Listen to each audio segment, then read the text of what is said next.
अभी अभी कीव पर बहुत बड़ा हमला हुआ है। कीव के हथियार प्लांट पर रूस ने किया प्रहार। हमले के बाद पूरे प्लांट में भीषण आग लग गई है। ये देखिए तस्वीरें, रूस के हमले में पूरा प्लांट तबाह हो गया है और आग और धुएं का गुबार आसमान तक पहुंचता हुआ नजर आ रहा है। राजधानी कीव से ये हाहाकारी तस्वीरें सामने आई हैं। पहली तस्वीरें टीवी 9 भारतवर्ष पर एक्सक्लूसिवली हम आपको दिखा रहे हैं। ये तस्वीरें आप देखिए, बड़ा हमला है ये। पूरी राजधानी कीव में इस वक्त हाहाकार मचा हुआ है। ये एक बहुत बड़ा वेपन डिपो था जिसे धमाका करके तबाह कर दिया गया है रूस की तरफ से। यानी रूस की तरफ से हमलों का सिलसिला रुकने का नाम नहीं ले रहा है। हमले जारी हैं। ताजा हमले के बाद देखिए कैसे आग और धुएं का गुबार आसमान तक पहुंचता हुआ नजर आ रहा है।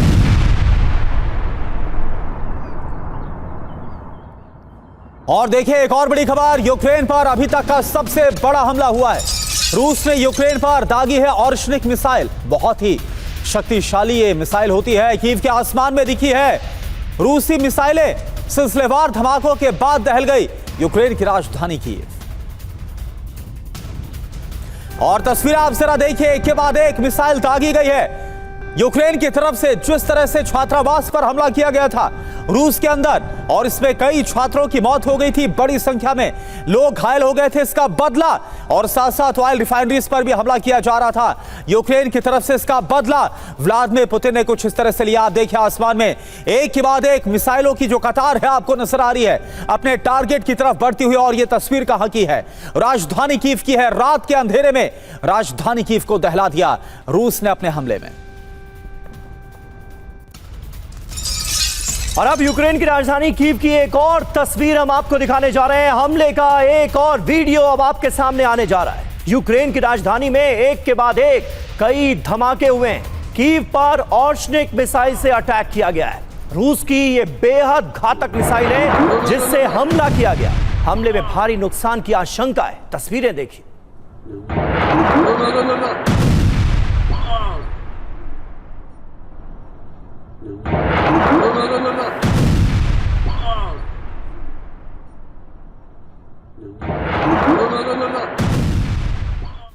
और देखिए आप एक और बड़ी खबर, कीव पर हमले का एक और डरावना खौफनाक वीडियो आपको दिखाते हैं। राजधानी कीव के आसमान में दिखी है एक के बाद एक कई मिसाइलें।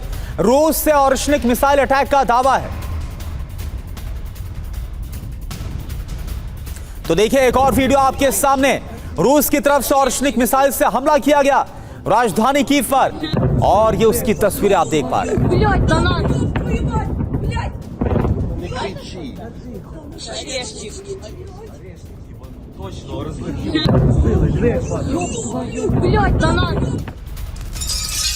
और रूस की चेतावनी के बाद कीव पर यह अटैक किया गया है। दरअसल रूस ने स्कूल पर जो हमला हुआ था उसका बदला लिया है। ऑर्शनिक से राजधानी कीव को बनाया गया है निशाना। बड़ा प्रहार किया गया है। यूक्रेनी वायुसेना और कीव प्रशासन की चेतावनी। और एक और बड़ी खबर, जोरदार धमाके के बाद कैसे यूक्रेन की राजधानी कीव दहल उठी, यह आपको बता रहे हैं। कीव पर रूस का बहुत बड़ा हमला हुआ। रूस ने कई मिसाइल और ड्रोन दागे हैं एक साथ। तस्वीरें आपको दिखाते हैं एक और रूस के हमले की। राजधानी कीव को दहला कर रख दिया गया। ये देखिए आप, एक साथ कई मिसाइल और ड्रोन का इस्तेमाल किया गया जिसके जरिए हमला किया गया।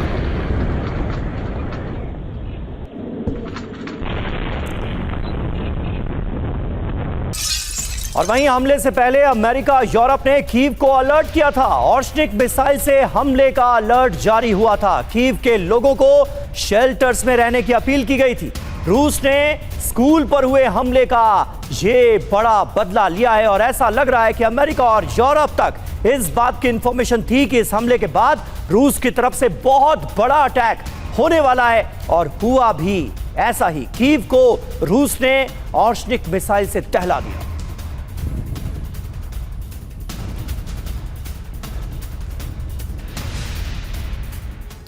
तो ऑर्शनिक प्रहार, कीव में हाहाकार मचा हुआ है। खबर क्या है, कब कब हमले हुए? पहला और दूसरा हमला, तीसरा हमला। ये देखिए आप, पहला हमला निप्रो पर 21 नवंबर 2024 ऑर्शनिक से हमला किया गया। बहुत ही शक्तिशाली मिसाइल है ये। दूसरा हमला लवीव में हुआ 9 जनवरी 2026 तीसरा हमला कीव में, यानी कि 24 मई की तारीख जो ताजा हमला हुआ है वो हम आपको जानकारी डिटेल्स दे रहे हैं। हमले की वजह क्या है?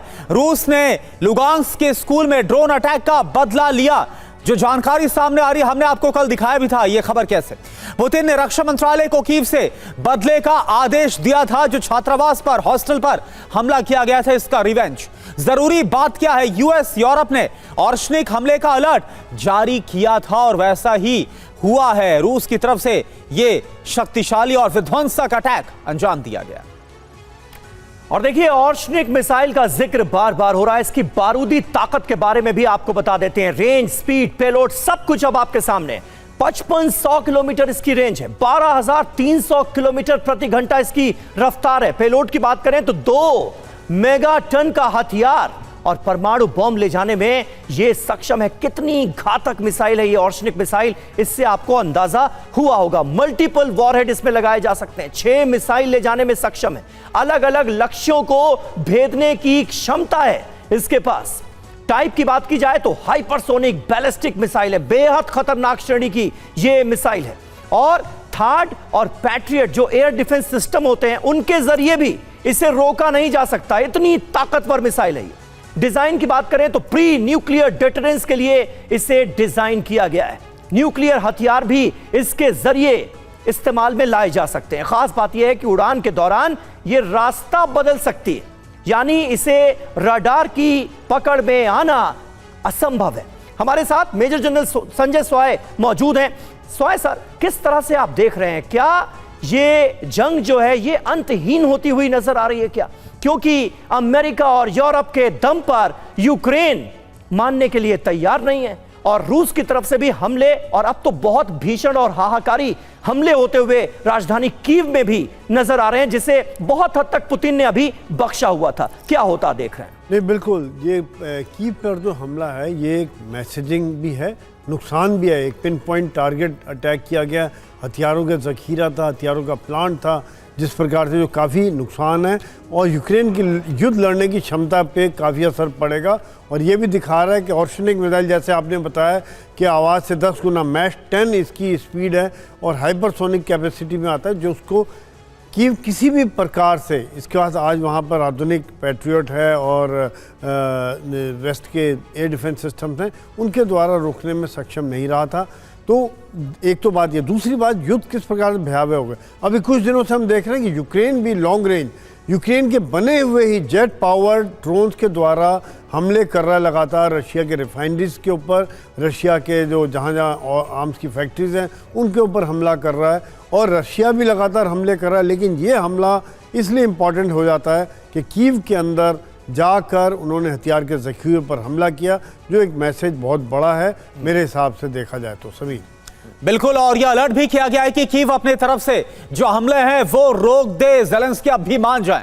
और देखिए, एक और बड़ी खबर, कीव पर पूरी रात हमले होते रहे। इस्कैंडर और ज़िरकॉन से भी हमलों का अंजाम दिया गया। KH-101 मिसाइल से भी प्रहार किया गया। पूरी रात यूक्रेन की राजधानी में धमाके गूंजे।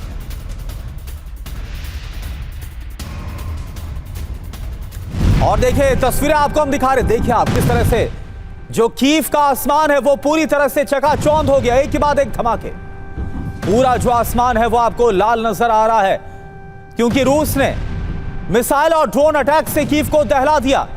और यह कहा जा रहा है कि रूस पर हाल फिलहाल में जो बड़े हमलों का अंजाम दिया गया, इसका बदला है।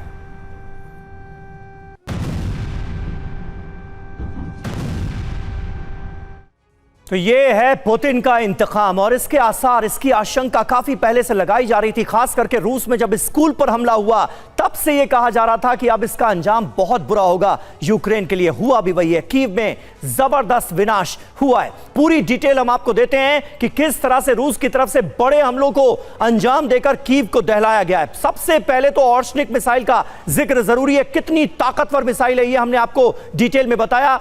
ऑर्शनिक मिसाइल का इस्तेमाल करके 2 बड़े हमले कीव में अंजाम दिए गए। इसके अलावा अगर इस्कैंडर मिसाइल की बात की जाए तो 20 इस्कैंडर मिसाइल का जो इस्तेमाल है वो किया गया। तो 20 मिसाइलों का भी इस्तेमाल किया गया है। हाँ, करुणा जी। और देखिए, कैलिबर जो मिसाइल है, इससे 6 हमलों को समीर अंजाम दिया गया। हम बता रहे कैसे रात भर दहला दिया गया। और जिरकॉन की बात करें तो 4 जिरकॉन मिसाइलों के जरिए हमले हुए। KH-101 का इस्तेमाल किया गया है। 12 से ज्यादा हमले इसके जरिए अंजाम दिए गए। अब खास बातें क्या है यह आप समझिए। 12 से ज्यादा ग्राउंड ड्रोन से भी कीव को दहलाया गया। कीव समेत 3 राज्यों में भी भीषण हमले हुए हैं। और एफएम ओपी तिवारी सर हमारे साथ है। ओपी तिवारी सर, क्या होता हुआ आपको नजर आ रहा है? अब इससे पहले अमेरिका बहुत ज्यादा इंटरेस्ट दिखा रहा था। डोनाल्ड ट्रंप तो बोल रहे थे कि जैसी कुर्सी में बैठेंगे 24 घंटे के अंदर युद्ध समाप्त हो जाएगा। कल क्या हुआ?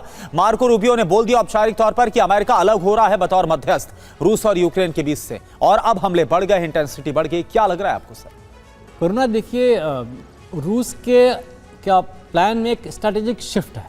पहली बात देखिए, रूस को जो चाहिए था, डोनेट्स्क का अभी भी 21% एरिया बचा हुआ है, लुहांस्क का भी about 9 से 10% एरिया बचा हुआ है। इस एरिया में जो प्रोग्रेस है रूस का बहुत ज़्यादा स्लो है, बिकॉज यूक्रेन की फोर्टिफिकेशन बहुत स्ट्रांग है और जितना प्रोग्रेस हो रहा है उससे ज़्यादा लॉस है।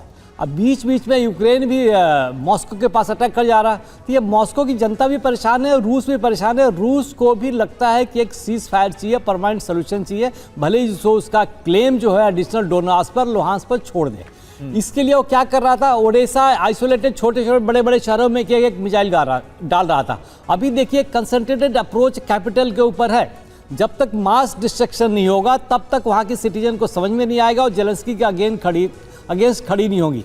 जेलेंस्की के पास एक न्यूसेंस अवश्य है, बिकॉज उसकी मिसाइल ड्रोन डेवलपमेंट में यूक्रेन काफ़ी आगे चला गया है वॉर के बेस में और वॉर के टाइम में, और इसलिए एक नुकसान एक हमेशा एक खतरा बना रह रहा है। तो अब मेरी मॉस्को की जनता भी चाहती है अब हम इससे दूर हैं। इसके लिए एक स्ट्रेटेजिक शिफ्ट अत्यंत महत्व किया गया कि कीव को डिस्ट्रॉय किया जाए, कीव को बर्बाद किया जाए, ताकि लोगों के ऊपर मानसिक असर पड़े, आर्थिक असर पड़े और फिजिकल असर भी पड़े, ताकि जेलेंस्की कहे कि अब हम समझौते के लिए तैयार हैं।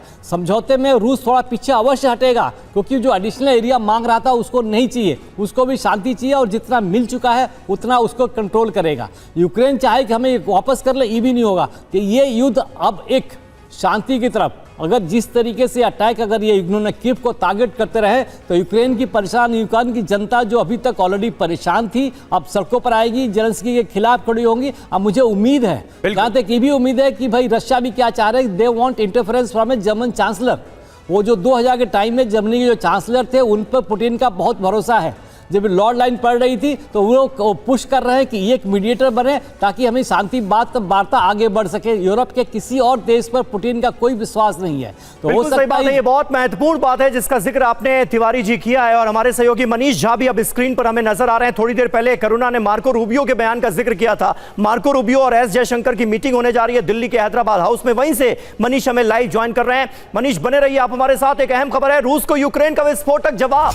रूसी शाहे ड्रोन पर हमला किया गया है, कीव ने रूसी हमले को नाकाम कर दिया है, ये खबर सामने आ रही है। तो ये एक और हमले की खबर, रूसी शाहे ड्रोन पर हमला हुआ है और रूस को यूक्रेन का ये विस्फोटक जवाब मिला है। और देखिए एक और बड़ी खबर, यूक्रेन ने रूस का हमला नाकाम किया है। यूक्रेन ने इंटरसेप्ट किया है रूसी ड्रोन। रूसी शाहेद 136 ड्रोन को नष्ट किया गया है। ड्रोन इंटरसेप्ट का लाइव वीडियो ये देखिए आप। Вау! Молодец!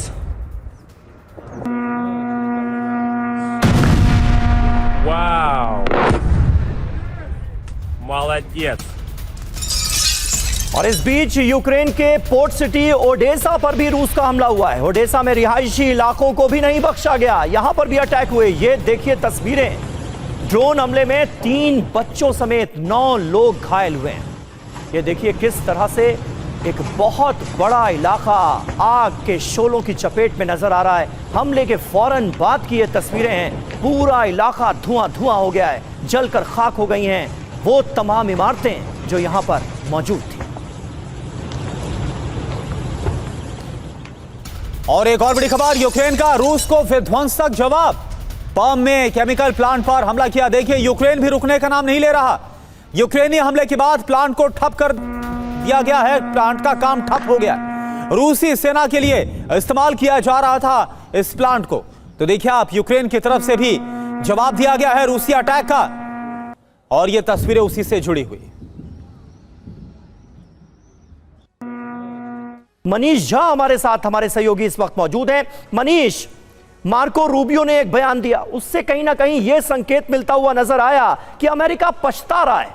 रूस और यूक्रेन की जंग में अगर कोई सबसे बड़ा फैक्टर काम किया तो वो था अमेरिका का फैक्टर। जिस तरह से अमेरिका ने यूक्रेन के कंधे पर हाथ रख दिया कि लड़ो बेटा ये जंग, लेकिन अब क्या जो मौजूदा स्थितियां हैं उसके बाद अमेरिका वाकई अपने हाथ पीछे खींचना चाहता है और उसका नतीजा हम देख रहे हैं, रूस का ये आक्रामक रुख। बिल्कुल समीर, देखिए अब जबकि अमेरिकी विदेश मंत्री मार्को रूबियो दिल्ली में हैं तो शायद उन्हें इस बात का एहसास हो कि जंग शुरू तो कोई भी मुल्क कर सकता है लेकिन उसे बंद करना इतना आसान नहीं होता है। भारत ने ऑपरेशन सिंदूर को रोकने का, सीज फायर का फैसला किया था, वो दुनिया में एक अलग किस्म का उदाहरण था। लेकिन आज की तारीख में आप देखिए तो रूस यूक्रेन युद्ध 5वें साल में चल रहा है। अमेरिका और ईरान के बीच जंग में अभी तक भले ही दावे हो लेकिन ये कहना मुश्किल है कि ये जंग रुक गई है या भविष्य में जल्द शुरू नहीं होगा। तो वैसी स्थिति में अमेरिकी विदेश मंत्री को भी शायद इस बात का रियलाइजेशन होगा कि अमेरिका की लिमिटेशन बारंबार सामने आ रही है। 2021 में पूरी दुनिया ने देखा था कि कैसे अफगानिस्तान से $1 बिलियन के हथियार छोड़कर तालिबान को सौंपकर अमेरिकी सेना को भागना पड़ा। 2022 से रूस यूक्रेन युद्ध के दरमियान अमेरिका और 30 मुल्कों की पूरी ताकत लगा देने के बावजूद रूस को कमज़ोर नहीं किया जा सका और 40 दिन के ईरान के साथ जंग में ईरान का कुछ नहीं बिगड़ा। तो वैसी स्थिति में यह साफ तौर पर दिख रहा है कि अमेरिका अब वो सुपर पावर नहीं रहा, अमेरिकन हेजेमनी अब वैसी नहीं रही जिस बात का वो दावा करते थे। तो शायद दिल्ली में रहते हुए उन्हें इस बात का एहसास हो कि दुनिया बदल रही है, भारत जैसे देश इस नए वर्ल्ड ऑर्डर में महत्वपूर्ण भूमिका निभा रहे हैं, तो ऐसे में उन्हें अपनी अकड़ को ख़त्म करना होगा। प्रेसिडेंट ट्रंप जो गाहे बगाहे भारत को गाली देने लगते हैं, ट्रंप एडमिनिस्ट्रेशन के लोग जो लगातार भारत को डिक्टेट करने की कोशिश करते हैं कि भारत कहाँ से तेल खरीदे कहाँ से नहीं खरीदे, इन सब बातों पर उन्हें आत्ममंथन करने की ज़रूरत है। और अगर वो नहीं करेंगे तो फिर ये इसी तरह का हाल होगा जैसा हाल इन दिनों अमेरिका को पूरी दुनिया के सामने अपनी फजीहत कराते हुए देखना पड़ रहा है। बिल्कुल, और इन सब के बीच मनीष, काफी ज्यादा जो अमेरिका की विश्वसनीयता है वो भी बहुत ज्यादा कम हुई है, यहां तक कि खत्म भी होती हुई नजर आ रही है। एक और बड़ी खबर क्या है, पूर्वी यूक्रेन पर रूस का बहुत बड़ा हमला। लुहांस्क में ऑयल डिपो पर मिसाइल अटैक हुआ, यूक्रेनी ऑयल डिपो में लगी है भीषण आग। ये देखिए आप, रूसी हमले में भारी नुकसान का दावा। लुहांस्क की तस्वीर आपको दिखा रहे हैं, ऑयल डिपो पर रूस का हमला।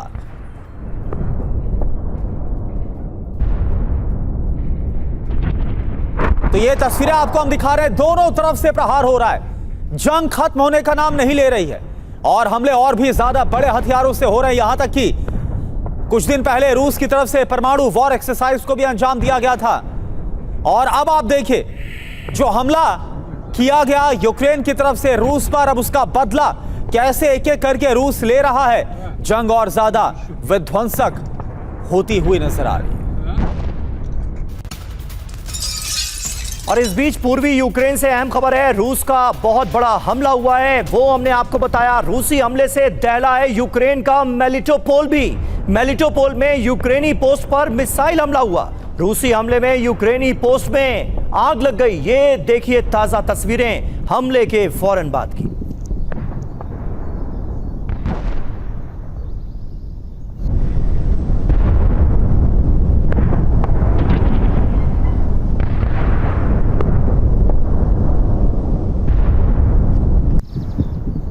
नाटो के एयर स्पेस में ड्रोन घुसपैठ हुई है। लातविया के आसमान में ड्रोन से धमाका हुआ है। ड्रोन घुसपैठ के बाद एक्शन में नाटो एयरक्राफ्ट। लातविया में 3 स्ट्रेटेजिक लोकेशंस पर ड्रोन नजर आए हैं। ड्रोन देखे जाने के बाद लातविया में रेल सेवा रोकी गई है।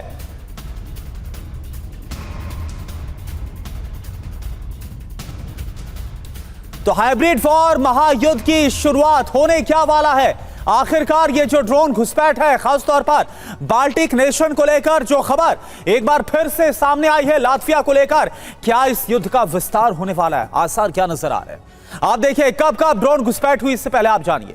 23 मई की बात करें तो लातविया में जो हम आपको खबर दे रहे हैं, यहां पर झील में ड्रोन का जो मलबा है वो मिला है। इससे पहले 22 मई लातविया लिथुआनिया में अलर्ट के बाद फाइटर जेट उड़े हैं। 20 मई को क्या हुआ, लिथुआनिया में ड्रोन अलर्ट हुआ, एयरपोर्ट बंद कर दिया गया। 19 मई एस्टोनिया में F-16 ने ड्रोन को ढेर कर दिया। 7 मई लातविया में 2 ड्रोन नष्ट किए गए। ऑयल स्टोरेज में धमाका हुआ।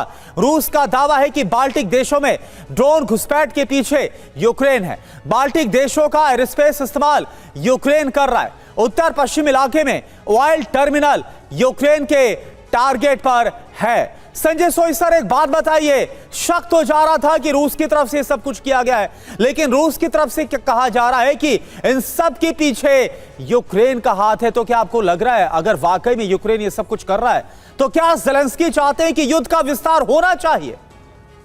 बिल्कुल करना ऐसा है कि देखिए, अगर इस तरह के अटैक एक नाटो कंट्रीज़ के ऊपर होते हैं तो फिर आर्टिकल 5 एक्टिवेट हो जाता है और बाकी देश भी उस पर एक्शन लेने के लिए मजबूर होते हैं।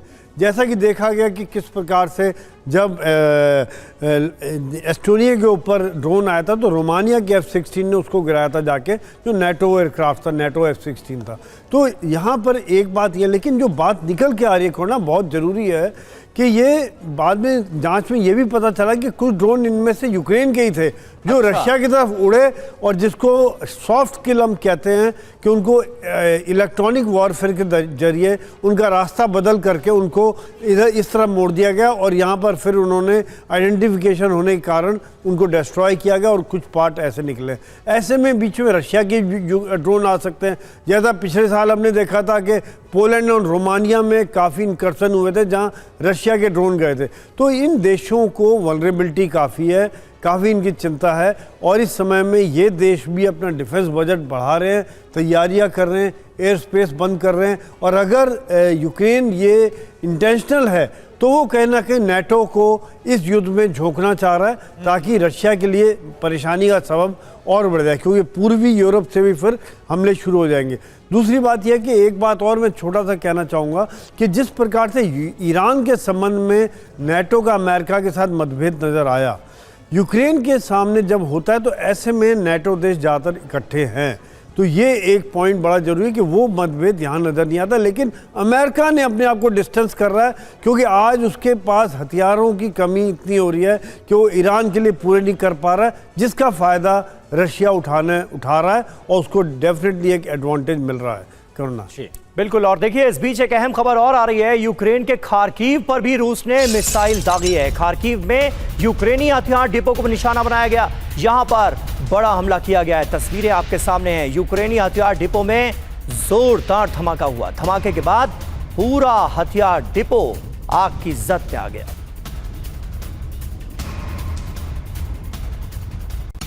और एक और बड़ी खबर, रूस और यूरोप में टकराव की आशंका बहुत बढ़ गई है। रूस के खिलाफ बड़े युद्ध की तैयारी में है यूरोप।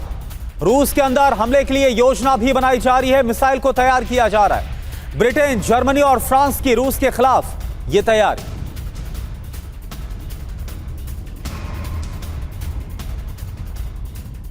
तो देखिए, आने वाले वक्त में होगा क्या? क्या वाकई ये जंग नाटो वर्सेस रशिया की जंग में तब्दील होने जा रही है? क्योंकि नाटो की तरफ से आक्रामक बयानों का सिलसिला थमने का नाम नहीं ले रहा है। ऐसे वक्त में जब अमेरिका इस जंग से अपने हाथ पीछे खींचता हुआ नजर आ रहा है, नाटो देशों का रुख और ज्यादा आक्रामक होता दिखता है। अब इसके मायने क्या हैं? यूरोप का नया प्लान क्या है? रूस में विनाश का। रूस के अंदर बड़े हमलों की तैयारी में है यूरोप। 2000 किलोमीटर से ज्यादा रेंज की मिसाइलें यूरोप बना रहा है। ब्रिटेन और जर्मनी के बीच मिसाइल समझौता हुआ है। क्रूज और हाइपरसोनिक मिसाइलें बनाने की तैयारी हो रही है। मिसाइल प्रोग्राम में फ्रांस भी शामिल हो सकता है। यूरोप की अमेरिका पर निर्भरता कम करने की तैयारी हो रही है। जरूरी बात यह है कि अमेरिका के जर्मनी में टॉमाहॉक की तैनाती ना करने के बाद यह फैसला लिया गया है। मनीष झा हमारे सहयोगी भी हमारे साथ मौजूद हैं, लेकिन air vice marshal OP Tiwari ji, इस पूरे डेवलपमेंट को आप कैसे देखते हैं? नाटो और जो यूरोपीय देश हैं उनकी भूमिका फिलहाल क्या नजर आ रही है? ईरान फ्रंट पर तो यही देश जंग के खिलाफ अमेरिका को सबक देने की कोशिश करते हुए नजर आते हैं, लेकिन रूस यूक्रेन के वॉर फ्रंट पर जैसे ही आग कम होने लगती है उसे और भड़काने की कोशिश करते हैं। माजरा क्या है? समीर, देखिए, ये 3 देशों की बात हो रही थी, लातविया, एस्टोनिया, लिथुआनिया। ये यूक्रेन जैसे ही रशिया के पार्ट थे, लेकिन इनकी सभ्यता वाइज यूरोप के करीब थे, तो चाहते हैं कि यूरोप जैसे।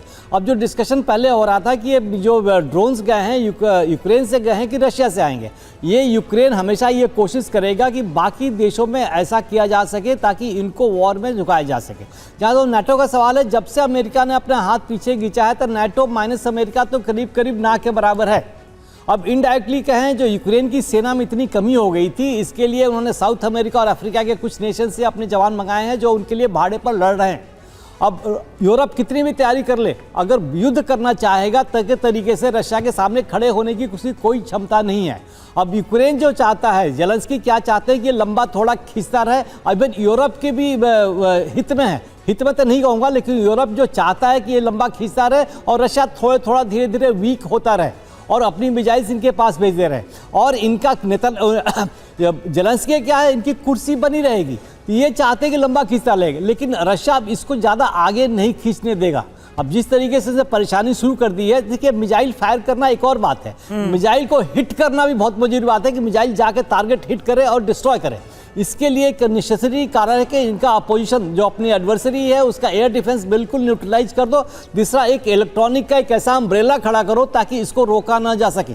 इसका मतलब ये सिद्ध कर दिया है कि जितनी मिसाइल रशिया ने फायर की है सारे 100% हिट करके डिस्ट्रॉय किया है। इसका सबसे बड़ा उदाहरण ऑफ सिंदूर में भारत ने दिया था, जबकि 9 की 9 मिसाइल गई थी, सारे एक भी नहीं रुक पाई थी। तो इस एक्टिविटी में और इस वायु के इस वॉर के क्षेत्र में रशिया काबिल हो चुका है, क्रिएट कर चुका है। रशिया को ये भी मालूम हो पा रहा है कि भाई ज़मीन पर बढ़ना इतना आसान काम नहीं है, तो हो सकता है कि इतना डिस्ट्रक्शन करे कि उसी स्टेज पर जहां एक्चुअल कंट्रोल है वहीं पर सीज फायर हो। ये रशिया के हित में भी होगा, यूक्रेन के हित में भी होगा। लेकिन इस जेलेंस्की जो अपने पर्सनल व्यूज़ के लिए यूरोप वाले भी चाहते हैं कि लड़ाई चलती रहे, लेकिन जहां तक ऑयल का सवाल है, सब कुछ सवाल है, अभी भी इनडायरेक्टली यूरोप के कई देश से रशिया के ऊपर डिपेंडेंट है। वो कहना कुछ और है, एक्चुअली वो चाहते हैं वॉर की नहीं चाहते हैं। अगर उनकी सप्लाई अगर बंद हो जाए, गैस और सप्लाई बंद हो जाए और मिडिल ईस्ट में ऐसी कंफ्यूजन हो गया तो उनकी आर्थिक स्थिति और भी बदतर हो सकती है। तो इसका ध्यान रखते हुए मुझे पूरी उम्मीद है कि ये वॉर 5 साल बीत चुका है, अब थोड़ी समय के बाद इसमें सीज फायर आएगा और इसमें लोगों की समझ में आएगी और यूक्रेन की जनता रोड पर आएगी। बिल्कुल सर, और लेकिन अभी अगर देखें तो ऐसे आसार तो बनते हुए नजर नहीं आ रहे कि जो पूरी तरह से सीजफायर यानी कि जो युद्ध है वो पूरी तरह से खत्म हो जाए, ऐसे कोई आसार बने, बल्कि और ज्यादा ये विस्तार लेता हुआ नजर आ रहा है। टेंशन और बढ़ती हुई नजर आ रही है। एक और बड़ी खबर दक्षिणी रूस से, यहां पर यूक्रेन का प्रचंड ड्रोन हमला हुआ है। पोर्ट सिटी नोवोरोसिस्क को टारगेट पर लिया गया। एडमिरल एसेट को भारी नुकसान पहुंचा है। ब्लैक सी से लगा रूस का एयरपोर्ट हब है नोवोरोसिस्क, यहां पर हमला हुआ। ये देखिए,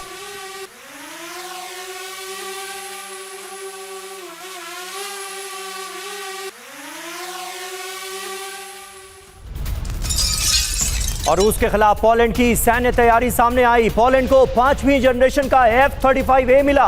अमेरिका ने दिया 5वीं जनरेशन का F-35A।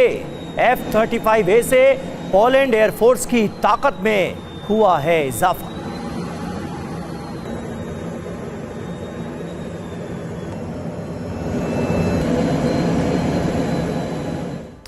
तो रूसी हमले का डर अब पोलैंड को भी है। पोलैंड की सैन्य तैयारी आप देखिए, पोलैंड को मिला है 5th generation F-35A stealth fighter jet. पहली खेप में 3 F-35A स्टेल्थ फाइटर जेट मिले हैं। अमेरिका ने पोलैंड को दिया है F-35A स्टेल्थ फाइटर जेट। जी हां, अमेरिका और पोलैंड के बीच 32 F-35 लड़ाकू विमानों की डील हुई है। अमेरिका और पोलैंड के बीच $4.6 बिलियन की डील हुई है। पहली खेप में 3 F-35 पहुंच गए हैं, बाकी साल के आखिर तक मिलेंगे। F-35A जेट की खासियत क्या है जानिए। 5th जनरेशन स्टेल्थ विमान है, यानी कि रेडार की पकड़ से भी ये बच जाता है। वर्टिकल टेक ऑफ और लैंडिंग इसके जरिए मुमकिन है और 2000 किलोमीटर प्रति घंटे की रफ्तार से ये उड़ान भरता है। मनीष, ये तैयारियां क्या बतला रही? कल ही हमने खबर दिखाई कि अमेरिका जो उसके सैनिक यूरोपीय देश में तैनात है, वहां से हटाकर वो पोलैंड की तरफ रुख कर रहे हैं, यानी कि पोलैंड में अमेरिकी डिप्लॉयमेंट हो सकती है। और अब F-35A को लेकर यह खबर। देखिए, पहली बात तो यह है कि अमेरिकी बेस जो यूरोप के कई देशों में है, तो वहाँ पर कई बार डिप्लॉयमेंट रीडिप्लॉयमेंट भी होते रहते हैं। लेकिन इन सब से अलग अगर आप देखें तो जिस तरीके से रूस और यूरोपीय देश एक दूसरे के खिलाफ ताल ठोकते हुए नज़र आ रहे हैं, वैसे भी कहा जा रहा है कि एक बार ये पश्चिम एशिया का संकट ख़त्म हुआ, ईरान का मसला ख़त्म हुआ, तो आपको रूस और यूरोप के बीच में तनाव साफ तौर पर दिखाई देगा। उसकी वजह भी है कि ईरान युद्ध ने दरअसल दिखाया कि अमेरिका और यूरोप के बीच जो रिलेशन है वो कितना फ्रजाइल है, कितना एक दूसरे पर अविश्वास का माहौल है, और रूस इसका फ़ायदा जमकर उठाएगा और ऐसी स्थिति में रूस से यूरोप पर दबाव बनाने की कोशिश करेगा और फिर रूस और यूरोप के बीच एक नई जंग शुरू हो सकती है, इसकी आशंका प्रबल है। लेकिन हाँ, इन सब के बीच जहाँ तक अमेरिका के F-35 का सवाल है, तो मुझे नहीं लगता है कि आज के तारीख में अब दुनिया का कोई भी मुल्क अमेरिकी फाइटर जेट से डर रहा है, खास करके 40 दिन के ईरान जंग के बाद से। तो जब ईरान पीछे नहीं हटा अमेरिका के F-35 के डर से, तो फिर रूस क्यों अमेरिका के F-35 के डर से पीछे हटेगा? तो बहुत सारी बातें हैं जो अमेरिका को अब समझना होगा कि अमेरिका की सैन्य क्षमता से अब कोई भी मुल्क घबराता नहीं है। उन्हें लगता है कि अमेरिका का मुकाबला किया जा सकता है, और उसका सबसे ताज़ा नज़ीर ईरान ने पेश किया है। जी बिल्कुल सही बात है। बहुत बहुत शुक्रिया मनीष आपका भी, संजय सोहेल साहब आपका, air vice marshal OP Tiwari ji हमारे साथ मौजूद थे, आपका भी बहुत बहुत शुक्रिया। तमाम अहम अपडेट्स पर आगे भी हमारी नजर